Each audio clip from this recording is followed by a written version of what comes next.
ketakutan hitam Jeffrey, pelaku penyanderaan bocah 4 tahun di sebuah pondok kebun desa Tabah Kebon, Kecamatan Saling, Kabupaten Lawang pada Minggu 9 Desember 2024 lalu, sedikit demi sedikit akhirnya terungkap.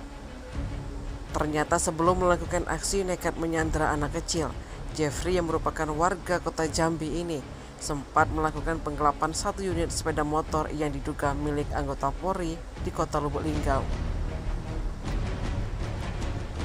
Selain itu, pelaku Jeffrey ini juga seorang residivis yang baru sebulan keluar dari balik jeruji besi.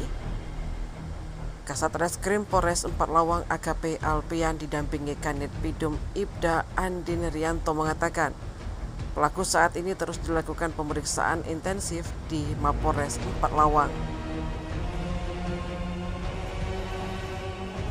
Tim Liputan Sumsel Update TV melaporkan.